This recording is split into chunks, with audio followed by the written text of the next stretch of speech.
नमस्कार दोस्तों, मैं हूं बबीता और आप सभी का स्वागत है मेरे YouTube चैनल मधुवाणी में। दोस्तों, जैसा कि आप जानते हैं आजकल अधिमास या पुरुषोत्तम मास चल रहा है और हिंदू धर्म के अनुसार इस माह का बहुत अधिक महत्व है। संपूर्ण भारतवर्ष में जप तप पूजा पाठ भगवत भक्ति ध्यान योग साधना आदि इस माह में की जाती है और कहा जाता है कि इस माह में किए गए पुण्य कर्मों का फल 10 गुना अधिक मिलता है।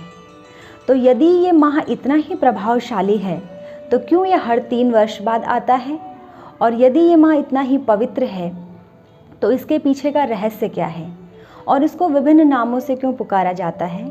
आज इसी विषय में मैं आप सब लोगों के मध्य चर्चा करूंगी।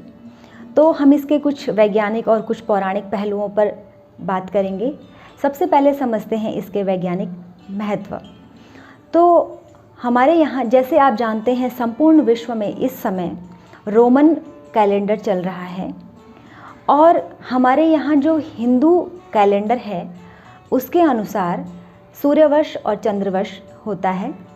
सूर्यवर्ष यानी कि वह अवधि जिसमें पृथ्वी सूर्य की परिक्रमा करती है और चंद्रवर्ष यानी कि जिसमें चंद्रमा पृथ्वी की परिक्रमा करता है।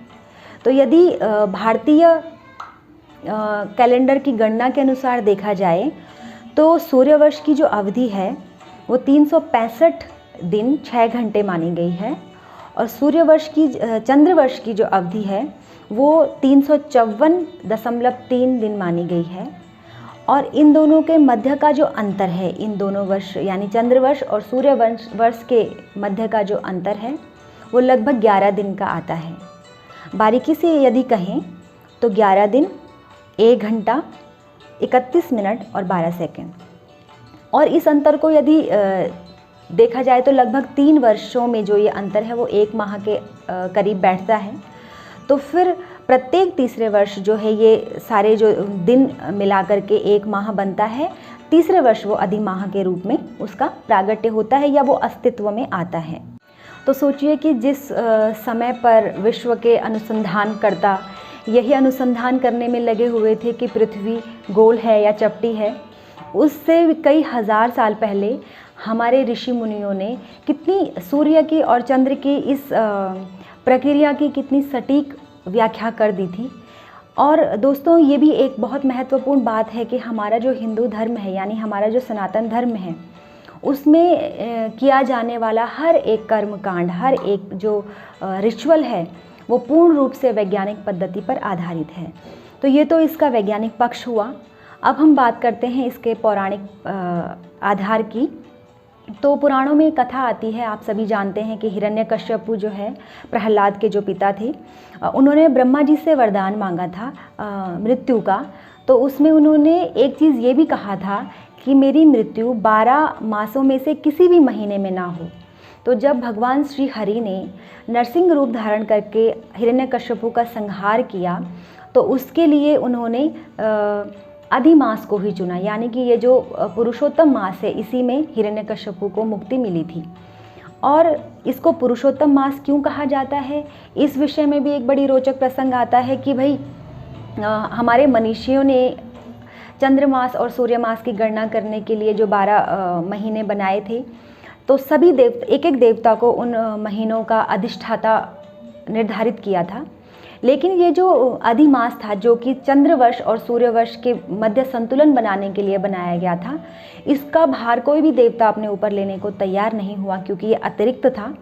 तो फिर सभी देवताओं ने भगवान श्री विष्णु से प्रार्थना की और उन्होंने इस मास का भार अपने ऊपर ग्रहण किया। क्योंकि भगवान श्री विष्णु का एक नाम पुरुषोत्तम भी है, इसलिए इस माह को पुरुषोत्तम मास नाम पड़ा। अब इसको मलमास क्यों कहा जाता है, तो क्योंकि जो हमारे संत हैं, हमारे विद्वत जो गण हैं वो कहते हैं क्योंकि यह अतिरिक्त है और अतिरिक्त होने के कारण इसको मलिन दृष्टि से देखा जाता है। तो मलिन होने के कारण इसको मलमास कहा गया। और इस मास में जो है कोई भी पुण्य का कर्म, कोई भी मांगलिक कर्म करने के लिए वर्जित है। शास्त्रानुसार यस्मिन् चांद्रेण संक्रांति सो अधिमासो निगयते तत्र मंगल कार्याणि नैव कुर्यात् कदाचन, यानी कि जिस माह में सूर्य संक्रांति ना पड़े वह अधिमास कहलाता है। और इस अधिमास में सारे ही मांगलिक कार्य वर्जित होते हैं। तो कौन से कार्य इसमें वर्जित हैं?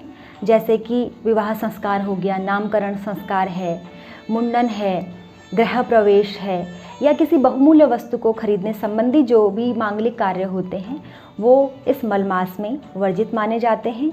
जबकि संपूर्ण पुण्य कर्म जैसे कि यज्ञ, जप, तप, व्रत, उपवास और तीर्थों का स्थान, दान, योग, ध्यान आदि इसमें बहुत ही पुण्यदायी माने गए हैं।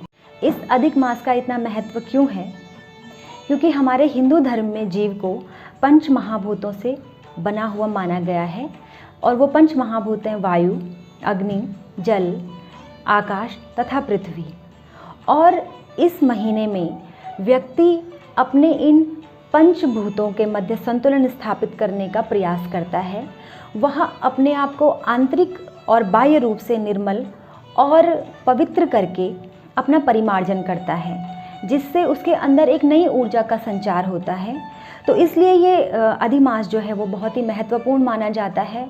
और कहा जाता है कि इस माह में किए गए पुण्य कर्मों का कई गुना फल होता है।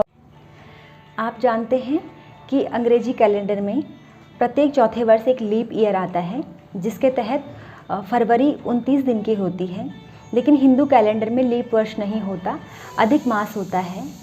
और इस वर्ष संयोग की बात ही है कि लीप वर्ष भी है और साथ ही अधिक मास भी आ रहा है। इस वर्ष पितृपक्ष का जो विसर्जन है वो 17 सितंबर को हो रहा है और 18 तारीख से अधिक मास शुरू हो रहा है, जो कि 16 अक्टूबर तक चलेगा। तो नवरात्रि और पितृपक्ष के मध्य जो ये एक माह का अंतर है, इस तरह का संयोग कुछ लोग कह रहे हैं कि 1963 और 2001 के बाद अभी ही बन रहा है। तो इस प्रकार कहा जा रहा है कि इस बार ये संयोग और अधिक पुण्य फलदायी है। आप सभी से निवेदन है कि यदि आप सक्षम हैं तो आप अधिक से अधिक इस माह में अंतर चिंतन करें, पूजा पाठ और भक्तिमयी माहौल अपने घर में बनाएं और साथ ही दूसरों की सहायता ज़रूर करें। जितना हो सके अपने आप को बुराइयों से दूर रखें, सात्विकता का प्रयोग करें, भोजन की शुद्धि रखें और साथ ही दूसरों को हमेशा शुभ भावना और मंगल कामना दें।